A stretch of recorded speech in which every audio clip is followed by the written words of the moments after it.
मुझे ध्यान रखना होगा कि मैं महाराज से ऐसी कोई बात न करूं जिससे वे विचलित हो जाए। अरे महाराज, आप यहाँ क्या कर रहे हैं? मैं आपको कहाँ कहाँ ढूंढ रही थी। क्या हो महाराज, आपके सर में पीड़ा है? आइए मैं दवा देती हूँ।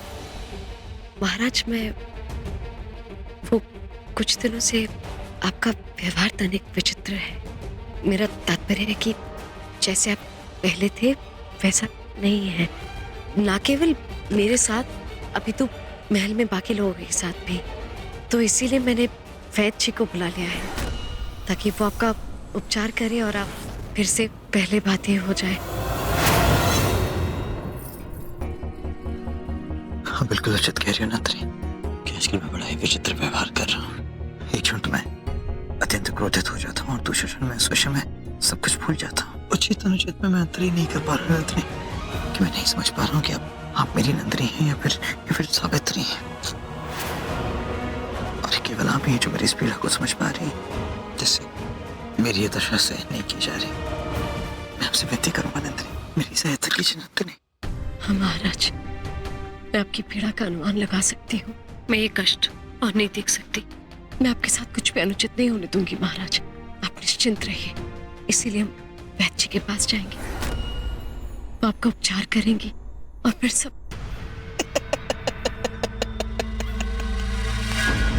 यही तो चाहती हो ना तुम? ठीक है, मैं जानता हूं कि तुम पूरे संसार के समक्ष यही सिद्ध करना चाहती हो कि सम्राट चंद्रगुप्त मौर्य अपना मानसिक संतुलन खो चुके हैं, कि विक्षिप्त हो चुके हैं। मैं जानता हूं कि तुम भीमदेव के साथ मिल चुकी हो। मैं जानता हूं कि तुम सावित्री हो और तुम दोनों ने मिलकर मेरे विरुद्ध योजना बनाई है। महाराज, मेरे विरुद्ध ये षड्यंत्र रचा है तुमने। किंतु तुम निश्चित रहो, हम भी जाएंगे वैद्य जी के पास, क्योंकि प्रमाण मेरी तरफ से वही देंगे और सिद्ध कर देंगे कि मैं पागल नहीं हूं। तुम मुझे पागल सिद्ध करना चाहती हो तो चलो मेरे साथ। रुकिए।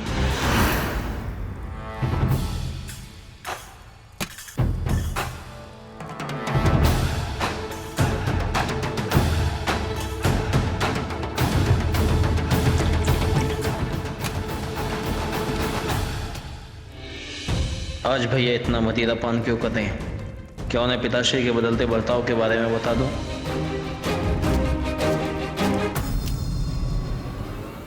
अब ऐसा क्या हो गया आपके साथ कि मदिरा का सहारा लेना पड़ा? क्या पिताश्री ने भैया के साथ तो कोई बुरा व्यवहार नहीं किया? क्या पिताश्री ने आपसे कुछ कहा? पिताश्री, वो मुझसे क्या कहेंगे एडोनिस? उससे कहने के लिए उनके पास समय भी है। आज तक उन्होंने एक पिता की भांति मेरे साथ समय व्यतीत नहीं किया। उन्हें कोई प्रभाव नहीं पड़ता कि मैं प्रसन्न हूं या दुखी। कोई प्रभाव नहीं पड़ता कि मैं क्या कर रहा हूं, क्या नहीं कर रहा हूं। मुझे कौन सी बात दुखी करती है, कौन सी बात खुशी देती है, उन्हें कोई प्रभाव नहीं पड़ता एडोनिस। तो अपने ही जीवन में इतने मग्न रहते हैं कि आज तक उन्होंने मुझे समझने का प्रयास ही नहीं किया।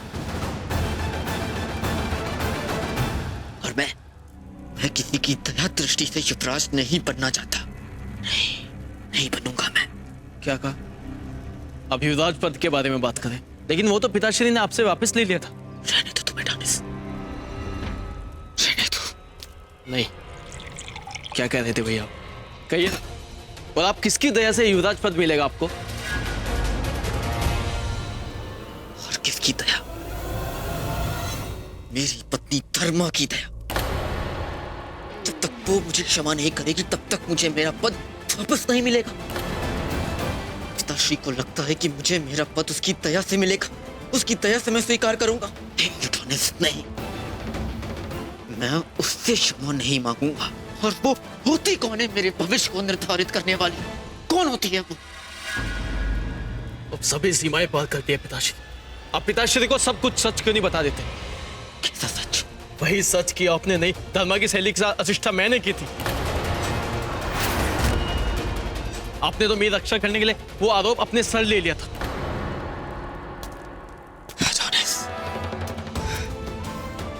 एडोनिस, नहीं, मैं ऐसा नहीं कर सकता। तुम मेरे भाई हो, समझे?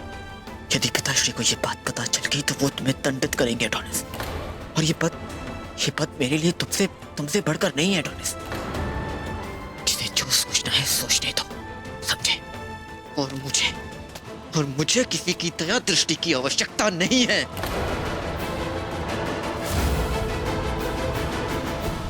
नहीं है मुझे किसी दया दृष्टि से। लगता है भैया आज आपने बहुत मदिरा पी ली, आपको अभी विश्राम करना चाहिए।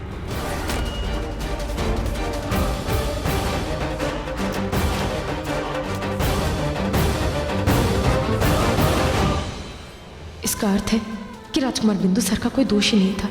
तो फिर मेरी सखी ने मुझसे असत्य क्यों कहा? क्यों इतने दिनों तक राजकुमार बिंदुसार इस अपराध का दोष स्वीकारते रहे? सत्य क्या है?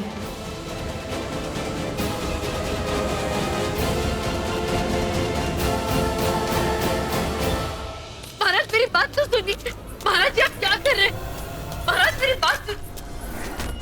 का कहना है कि मेरा स्वास्थ्य ठीक नहीं है, तो मैं चाहता हूं कि आप मेरा अच्छी तरह से निरीक्षण करें। मुझे बताया कि क्या मुझे कोई रोग है, क्या मैं अस्वस्थ हूं? लगता है मेरी बात को आपने ठीक तरह से सुना नहीं। वो महाराज आप बिल्कुल स्वस्थ है। सुना आपने? मेरा स्वास्थ्य बिल्कुल ठीक है, कुछ नहीं हुआ है मुझे। तो देखिए, आपको जो सोचना है सोचिए। कि तो मैं केवल आपको ये कहना चाहूंगा कि महल में उत्सव मनाने का समय है, तो इस बात का लाभ उठाइए। देखिए, मैं चाहता हूँ कि मेरी दोनों पत्नियां मिलकर मेरी नई पत्नी का स्वागत करें। चाहूंगा कि मिलकर मेरी नई पत्नी के लिए आज रात्रि विशेष मनाएं। और ये आदेश है मेरा। और हाँ, मुझे किसी भी कार्य में विलंब पसंद नहीं।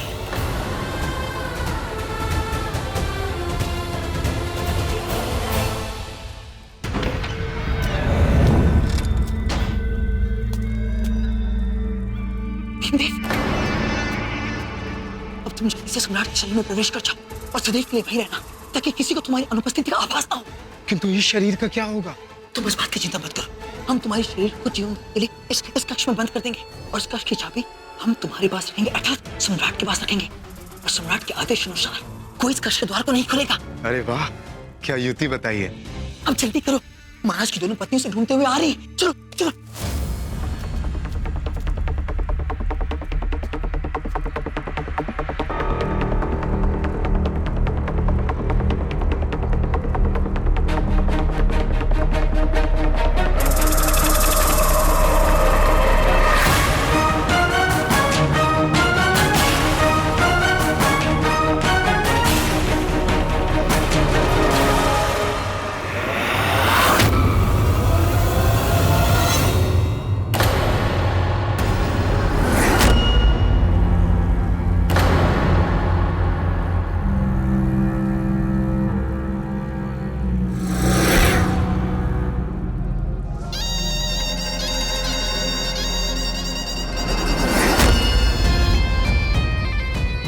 चले।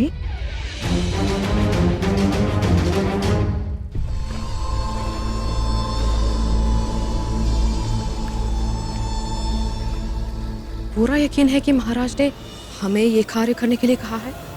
मुख्य महारानी की जय हो। ये क्या बकवास है? ये तुम हमें क्यों दे रही हो? जाओ और जाकर उसके शरीर पर लगाओ। क्षमा कीजिए मुख्य महारानी, किंतु महाराज का आदेश है, ये कार्य आप दोनों को मिलकर करना होगा, अन्यथा वो मुझे मृत्यु दंड दे देंगे। तुम्हारी इतनी हिम्मत जो तुम मुझे ये उपटन उसके शरीर पर लगाने के लिए कहो? जाओ और जाकर ये कार्य करो। फिर मुख्य महारानी, अब हमारे पास कोई भी मार्ग शेष नहीं, हमें ये कार्य करना ही होगा।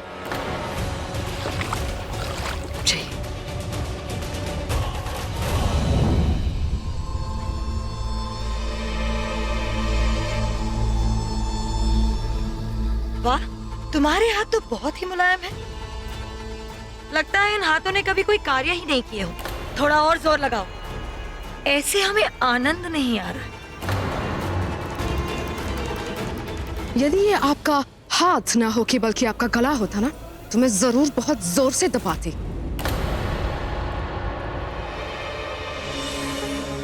स्वप्न देखना बहुत अच्छी बात है, वो तुम दोनों की ओर कभी देखेंगे भी नहीं। आज रात के बाद तुम दोनों को ये सारे कार्य करने का अभ्यास कर ही लेना चाहिए, क्योंकि अब तुम दोनों ये कार्य रोज करोगी। आज रात मैं महाराज को प्रसन्न करूंगी, उनका हृदय जीत लूंगी और उसके पश्चात वो तुम दोनों की ओर कभी देखेंगे भी नहीं। मोहिनी, स्वप्न हम नहीं बल्कि तुम देख रही हो। तुम्हें क्या लगता है एक रात में तुम महाराज को इतना प्रसन्न कर दोगी कि वो तुम्हें अपनी पत्नी समझ लेंगे? एक बात मैं तुम्हें बताती हूँ, तुम ज्यादा दिन इस महल में टिकने वाली नहीं हो। देखते हैं। वैसे ये ताज बड़ा ही सुंदर है। एक काम करो, मुझे पूरी तरह से तैयार करने के बाद ये ताज मुझे पहना देना। अपनी ये बकवास बंद करो। यदि महाराज को ये बात पता लग गई ना तो वो स्वयं ही तुम्हारी जान ले लेंगे। ये भी देखते हैं। मेरे वस्त्र तैयार है? हाँ।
महाराज, आपने जो आदेश हमें दिया था हमने वो कार्य पूर्ण कर दिया है, तो क्या अब हम जा सकते हैं? क्या तुम्हें बहुत ईर्ष्या हो रही है?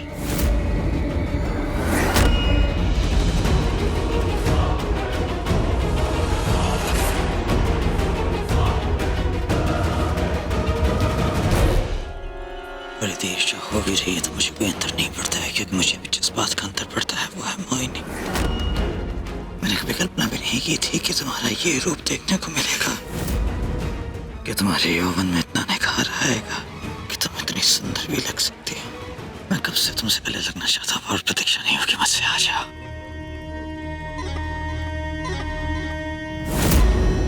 इस क्षण की प्रतीक्षा तो मैं भी कब से कर रही थी महाराज। तुम दोनों को जाने का आदेश नहीं दिया है मैंने।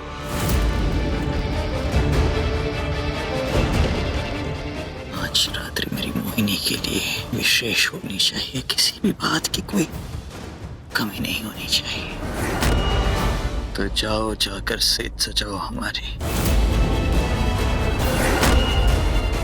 जाओ।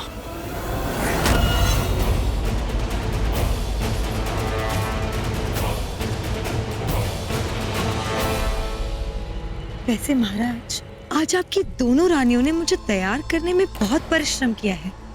यदि मैं इतनी सुंदर और आकर्षित लग रही हूँ तो उसका कारण यही तो है। ठीक है, इन दोनों को पुरस्कार दे देंगे और क्या। और महाराज, मेरा पुरस्कार? आप मुझे पुरस्कारित नहीं करेंगे? आज आप मुझसे जो मांग लो मैं आपको वो दूंगा।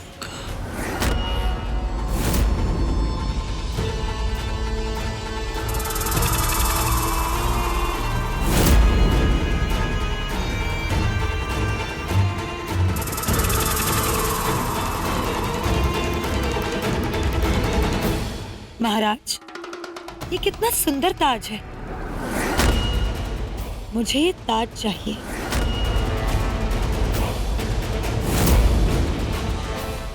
कैसी बातें कर रहे हो मोहिनी? ये मुकुट मुख्य महारानी का है। तुम जानते हो इस मुकुट के कितने उत्तरदायित्व होते हैं। इस ताज को यूं ही कोई नहीं पहन सकता है ना हेलेना? है ना?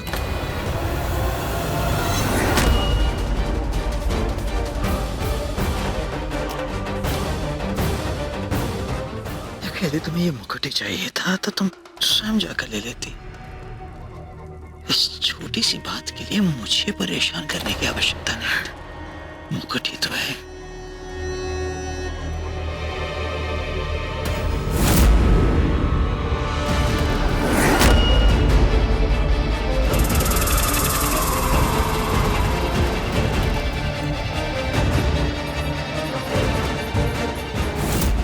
महाराज की जय हो। विघ्न के लिए क्षमा चाहता हूँ महाराज, किंतु आचार्य चाणक्य का एक महत्वपूर्ण संदेश आपके लिए लाया हूँ। अब तक मेरा संदेश चंद्रगुप्त तक पहुंच गया होगा। आचार्य, क्या हुआ? तुम इतने घबराए हुए क्यों?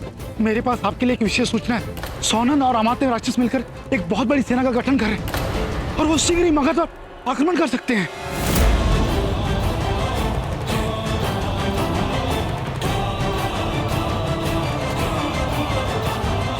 परिस्थिति बिगड़ती जा रही है।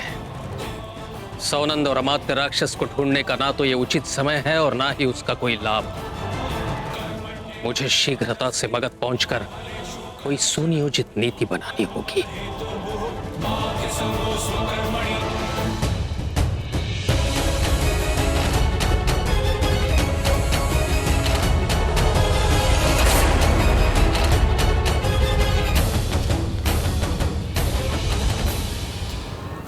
या क्या कर रहे हैं महाराज? ये कोई तरीका है? कुछ देर पहले ही मैंने तुम्हारा मुकुट निकालकर मोहिनी को दिया था, जिसका अर्थ स्पष्ट था। तो ऐसा पत्र पढ़ने का अधिकार तुम्हें नहीं है। ऐसा पत्र पढ़ने का अधिकार केवल एक सम्राट और उसकी मुख्य महारानी को है। तुम फिर कभी ऐसा साहस मत करना। तो अच्छा है कि आज मैं प्रसन्न हूँ, इसी कारण मैं तुम्हें क्षमा कर दे रहा हूँ।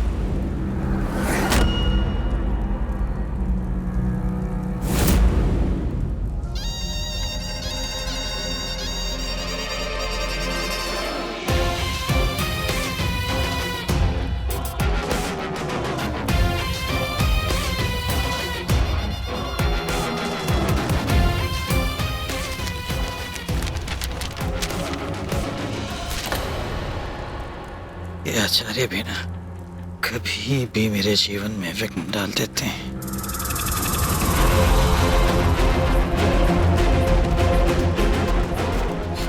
जाने दो ने, आज के लिए पर्याप्त है।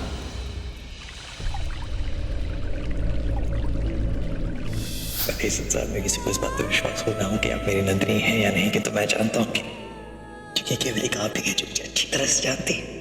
मेरी छोटी छोटी बातों को पकड़ लेती हैं आप।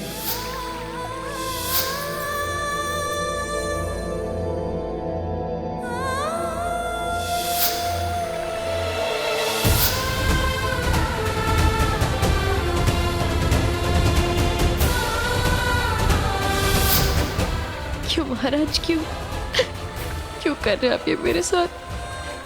क्यों दे रहे हैं आप मुझे इतनी पीड़ा? क्यों?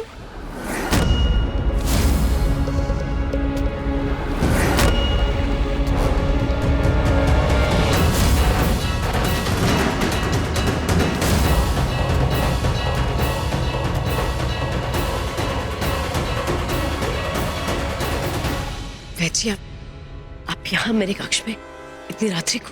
क्षमा कीजिए महारानी, मैं आप ही को ढूंढ रही थी, किंतु आप मुझे कहीं मिली नहीं, तो मैं स्वयं ही यहाँ चली आई। क्षमा कीजिएगा महारानी, उस समय महाराज को देख के मैं भयभीत हो गई थी। उस समय अगर मैं सत्य कहती तो मुझे भय था कि महाराज मेरे प्राण ले लेते, किंतु सत्य यही है महारानी, महाराज को गंभीर रोग हुआ है। ये लीजिए औषधि, किसी तरह उन्हें ये पिला दीजिए। ये औषधि से उन्हें आराम मिलेगा।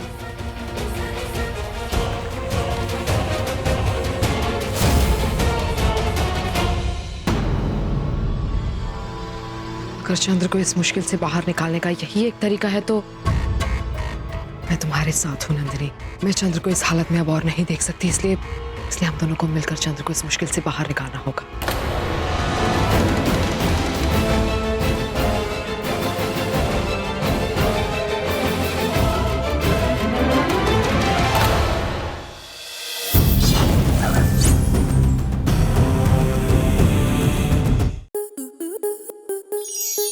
स्टार प्लस के ऐसे ही और बेहतरीन लम्हे देखने के लिए सब्सक्राइब करें हमारे YouTube चैनल को।